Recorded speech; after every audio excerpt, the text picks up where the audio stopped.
Hey y'all, it's your girl. Welcome back to Just Lala Unfiltered, the podcast.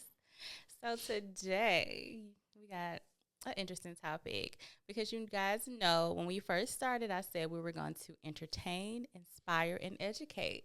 Today's show is more about the educational part of it because we have an interesting thing going on with our economy. We're going to dive deep into it. I want to say thank you guys again for watching and showing up for yourselves. I love you guys, and the last episode did really well. I appreciate your comments. But today's episode, we're going to dive into the economy. So I named it Locked Out just because of the evictions. We're living in a time where the economy is different and owning a home feels unsafe, especially in Michigan. The evictions and families are leaving families with nowhere to go in today's society. We're going to break down the realities of what's happening, the responsibilities of both the landlord and the tenants, and what it means for everyday people trying to keep their lives together and to keep their homes. The conversation is about truth, transparency, and real life survival in a system that often feels stacked against us. So grab your coffee, wine, tea, or any libations you might have and join in on the conversation. I have a beautiful real estate investor, a friend of mine for almost 25 years, but it's 24 years. She was the person who introduced me to working. She taught me how to be responsible. And now she is a renowned real estate investor, and I would like to introduce you guys to my guest for today, Nikita Stanford. Hey, so I'm over here wiping my tears. Thank you very much for just. I didn't even know what she was gonna say, and I didn't expect to be introduced in such way. But yes, we've been best friends for a really long time, since our early teenage years, for children, marriages, businesses, anything. So yes, I'm a real estate investor, and currently I invest only in Detroit. On Detroit's east side is passion to me. I grew up wanting to do real estate in Detroit because that's where I'm born and raised, and I saw a need for it. Awesome. Well, I always do a vibe check. So how you feeling today? I feel great. I'm nervous though, because I don't be on the I got my cameras. girl in tears, no tears, Right. tears of joy, where we're going to start our show by doing a cheers to us. We've been through some things, but we still love on each other. We still support each other. We're women in business. We are family women, and I am married. If she want to disclose her marital status, that's on her, not my business. However, we love each other, and we want to cheers to 25 more years. Cheers to us. Yes. 24 years of friendship. I'm proud of her. Oh, thank you, friend. So today, y'all know I come with my stats. So I want to get into the mortgages and the rental rate. So the first thing we're going to start talking about is basically the housing market and the rising case of evictions and the rent increases. But first, I want to give you guys a few stats that I looked up because, your girl going to look up some stuff now. So basically, a 30-year fixed mortgage right now for anyone that wants to buy a home with FHA is currently 5.75% APR, and that's an annual percentage rate. And FHA just means Federal Housing Administration, in case you don't know. And then the conventional loan rate right now is 6.72%. So I just wanted to give you a few numbers, a few stats, just in case you were interested in home buying and you were curious to know what's going on. And now, since January of 2025, we're going to go into evictions. Since January of 2025, in Michigan only, approximately 67,323 evictions were filed. Now, with the filings, only 1,300 evictions were saw out. So basically, when you went to court, they really got evicted, only 1,356 people. So that's roughly about 2% of the average of the evictions that were filed of the people that actually were evicted. So the eviction was actually carried out. So I just wanted to give you a few numbers before we get into the topic of what we're going to talk about today, so you can kind of, chime in on the conversation. And I want to give you a few takeaways of the eviction. It's only 2%. It's small, but it's big because 67, don't remember, it's almost 70,000 that were filed. So that means 70,000 people were struggling. 70,000 people were late on their rent. 70,000 people was having issues with their rent. But only 14, almost 1,400 was carried out. So that is a good thing. However, we still need to, address the issue. So I want to talk to Nikita today. She is a landlord as well. She owns multiple properties. So I want to get her point of view on the rent rising and just being a landlord overall in today's economy. So Nikita, how do you feel about the rising of evictions and the rent increases in today's economy? So I am glad that you did that research and brought that up. I did not know the numbers. Kind of upset to hear that it's way less than what I imagine. With the research that you done, the eviction rate looking so much lower, even though it's a number of people who have been evicted, a number of people who just didn't pay their rent because they knew that after the pandemic had started that landlords were having difficulty to evict them. The courts were giving time even after the mercy of the landlords, giving them so much time. And you kind of forced by the hand when you go to court in order to get these people out of your house to not put it on a record. I do understand the concept of not wanting to put it on a record because you don't want people to experience homelessness because they had a situation in their lifetime where they fell hard on hard times and then they want to rent again. A lot of people, majority of the 70,000 that you named, I guarantee you from experience that it had to be at least over 50,000 out of 70 that have just taken advantage of the laws that were put in place to protect them and to prevent so much homelessness here in Detroit or even other places around the country that's having difficulty where the tenants are not paying a rent. They're just not paying it. Just decided they're not going to work, etc. Even with us landlords trying to work with them and do everything.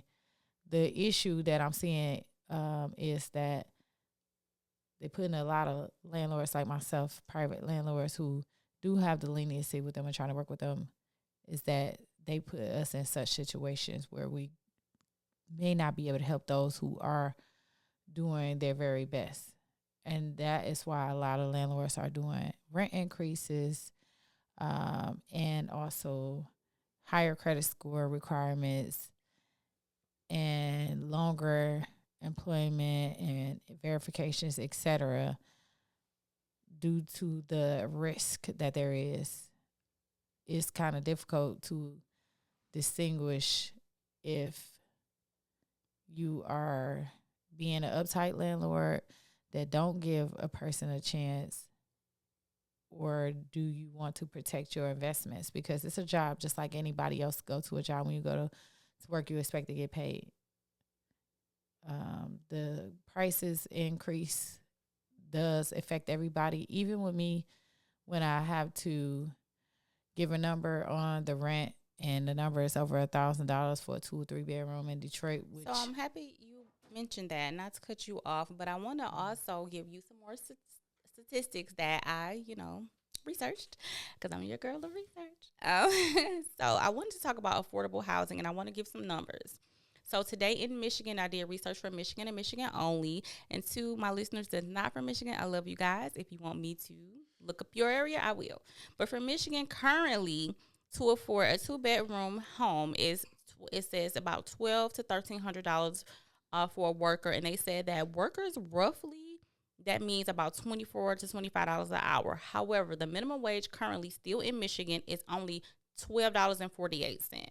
So that means that 73% of renters currently are struggling to pay their rent because that's over 30% of their income. And most people that's on disability, SSI, they pay between $200 and $300 a month for rent. However, it's still not affordable for them with medical costs, with medication needs, groceries, and things of that nature. So I just wanted to throw that out there as well, because 73% of renters are considered severely cost burden. So that could be a definitely detriment to them trying to rent property from someone like you that's a landlord. They can't financially afford it, but don't know how to communicate it. Or they say that most people in America, not just Michigan, don't have at least $1,000 saved. So in case of emergency. So let's hypothetically say an emergency happens and they need to pay their rent. They're probably going to do the emergency and be short on their rent. That's usually what people choose, life or death type of situations. So I just wanted to give you those numbers as well. So the further, if you didn't know, that's what's going on with the economy, and that minimum wage is still only $12.48. So, so yeah, I'm glad you brought that up, even though this ain't scripted, it's unfiltered, but so that leads to something that I did not expect to talk about on today. So what is going on with that is, and I cannot take the responsibility of that, but I must say, with sitting here listening to you saying that, what is going on now with that is a lot of families are going to the landlords or management companies with fraudulent check stubs. Oh. So you saying that they're getting paid $13, $14 an hour on the lower end on the average, and they are claiming to make that $25 or $26 per hour. That's unfortunate. It is very unfortunate. How does that make it an issue for me once I verified the paperwork that they gave me? Now, I could be lenient for a month or two and make sacrifices in my own lifestyle and maybe not pay or not do something in my own home. But then after a while, it just become a financial burden, because even if I'm experiencing that as a private landlord with my tenants, then I still have to pay the bank mortgage on time. So now you not just putting one family in a financial burden crisis, but if they were to get evicted, then, and if I couldn't pay the bank or my property taxes or homeowner insurance, et cetera, on time, then I can also lose the place as well. I do get, from the tenant standpoint of view of things that's going on, I have also asked some tenants to pay at least half or majority of their rent. So, for example, if I got a mortgage on a place that is, with mortgage, taxes, homeowner insurance, et cetera, like $750. If I'm asking you to pay $1,100 for a 2-bedroom and you pay me the $750, then likely I'm not taking you to court, because I may not made a profit, but if you're not damaging my property or anything that I need to spend major money in during that time that you having a financial struggle, if you were able to at least pay that so that I can pay my mortgage and things on time. But I typically get those tenants who are not paying anything at all, and all the excuses and the number of things they come up with, and they just kind of lollygagging with several adults in the house who wasn't on a lease, and the number of things that's going on. So I understand your perspective. However, you did state your leniency. So once you become lenient to people that didn't pay you the initial amount, or your recommended or your contractual or your lease amount in the beginning, then you make yourself a liability because you gave them an opportunity. Right. Now, I'm not saying, because we've had these conversations off air, I'm not saying that you shouldn't have a heart, but I personally think that she is too nice of a landlord. I was your landlord 7 days out of there, because number one, if you can't afford to move in, then you cannot afford the upkeep. If you cannot afford to give me the full security deposit, then you cannot afford to live here.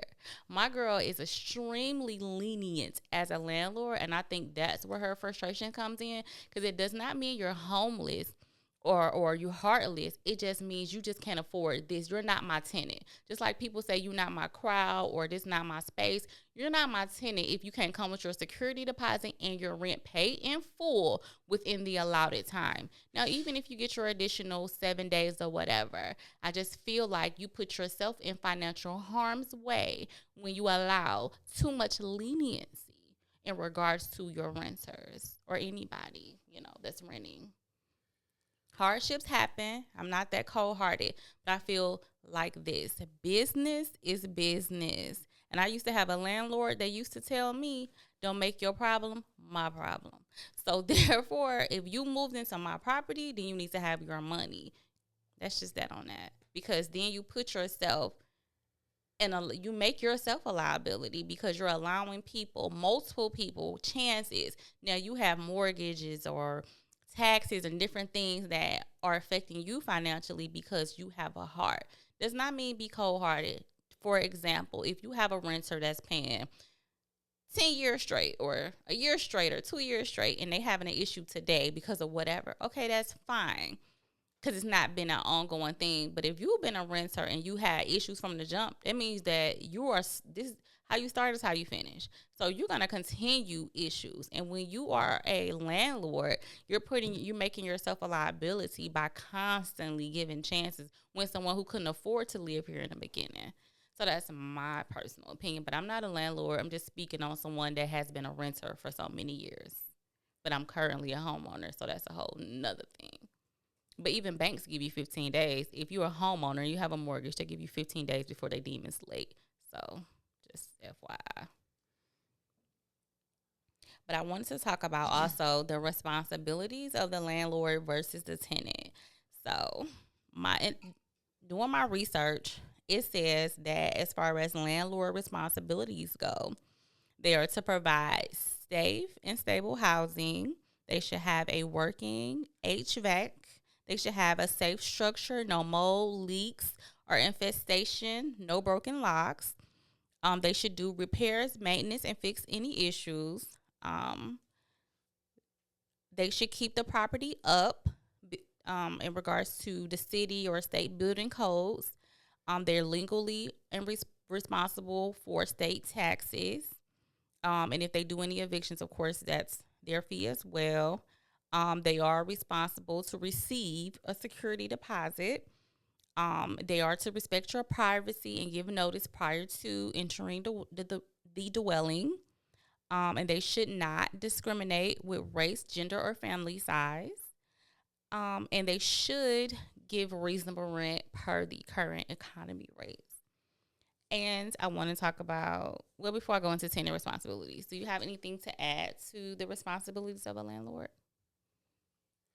No, that just hit it on the nail, but I would like to piggyback on what you were discussing right before the responsibilities of the landlord and the tenant in regards to those tenants, like you were stating that some tenant is just not your tenant. If they can't afford it, they just can't afford it. And it may be some other affordable places. And there are tenants who have been, in my experience with me long term, I think my longest tenant has been with me now at least like 4 years. And I won't say who this tenant is, but this particular tenant has on multiple occasions for the past 2 years been going through a struggle.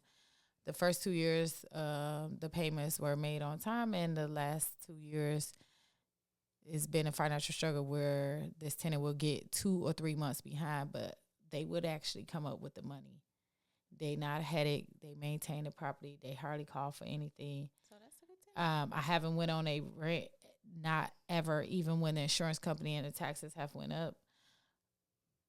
The problem is that tenants like this one, I don't want to say if it's male or female, so I'm trying to be careful of that. But the problem is with this one is that there was a time where this tenant told me at the very last minute, right before the mortgage, et cetera, is due, that they were going to be behind and that they were going to be behind for a couple of months.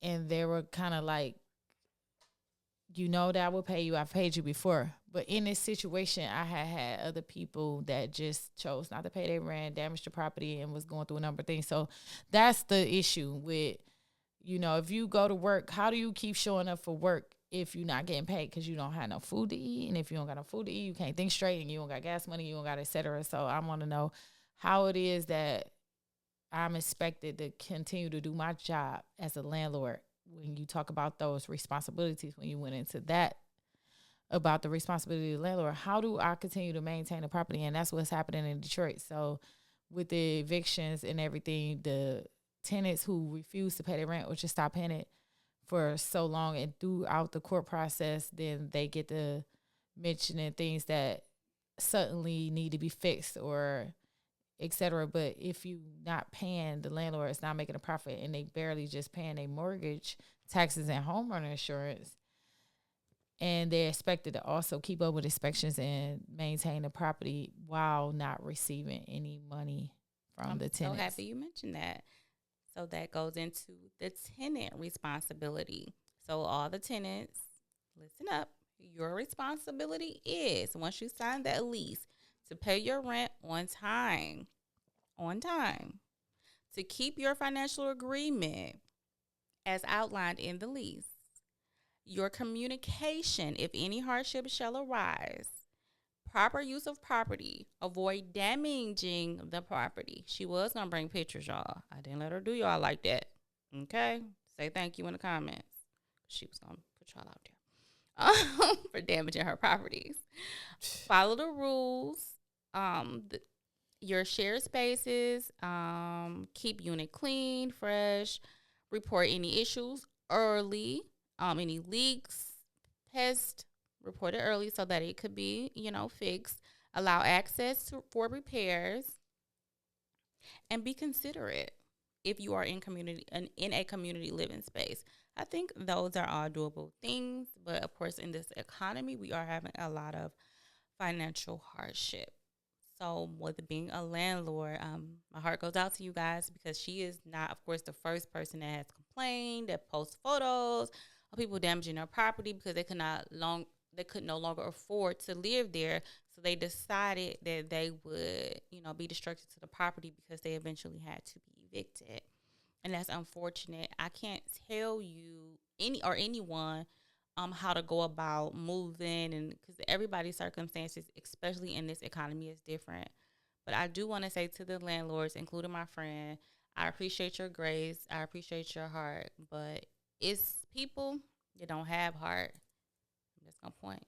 I ain't going to say nothing. But it's some people that could care less about your financial situation. They could care less about you got cancer, your mama died. They don't care. So be respectful of people that look like you, that's giving you a chance, that's giving you an opportunity to pay your bills, because she has a heart and she does that. Is there anything that you would like to say to the renters and potential home buyers? So for the potential investors, I would like to say hire a management company once you have at least more than 3 or 4 properties. Not get 10, 30, 100. Definitely don't put yourself in a situation where you are actually interviewing the people and collecting the payments, etc.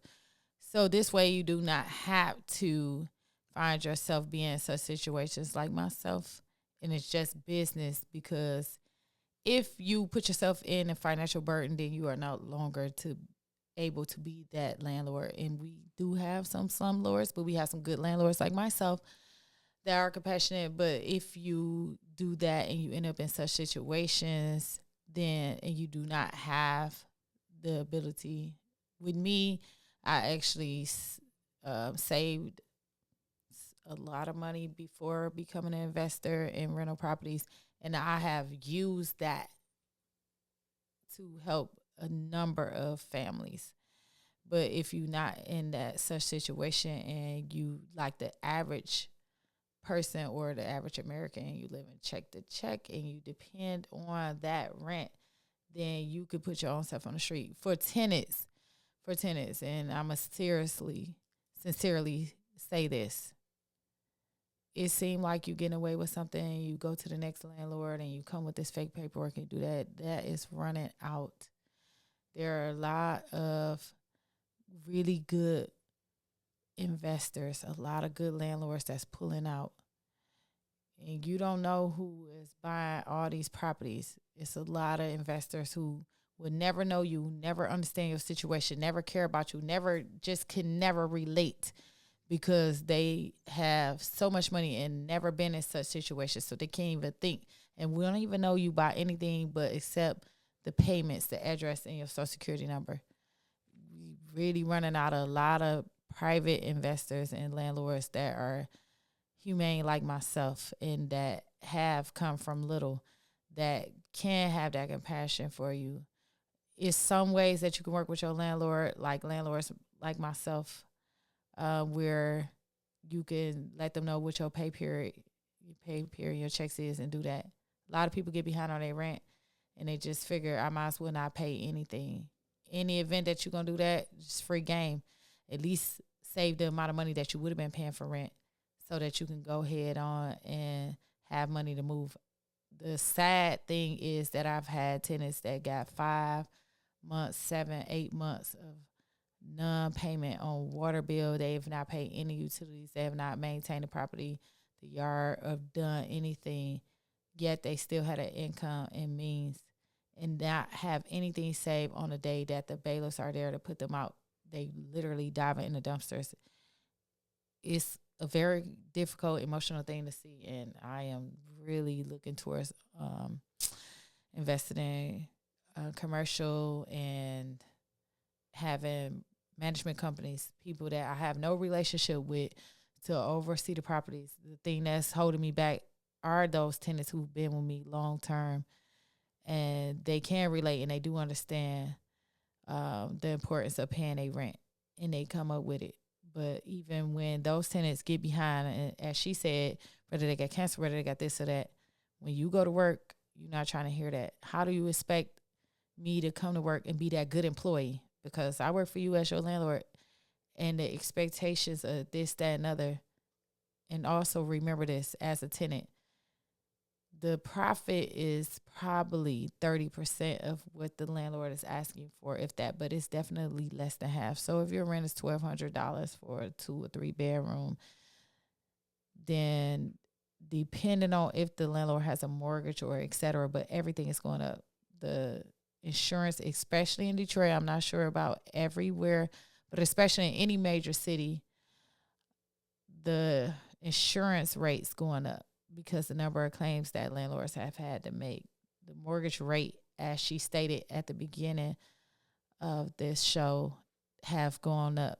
So even when those things going up and you got a landlord who keeping your rent at that same or just increasing little by little, and landlords, please get the people, even though some people got a month-to-month lease like all of my tenants right now, I still be very fair at giving them at least like 5 to 6 months notice, and sometimes a whole year before I'm going up and letting them know what the increase is, instead of just jumping into whatever, because Michigan does not hold that law where we got to have a hold on it. So if you got a good landlord, I would say stick with them.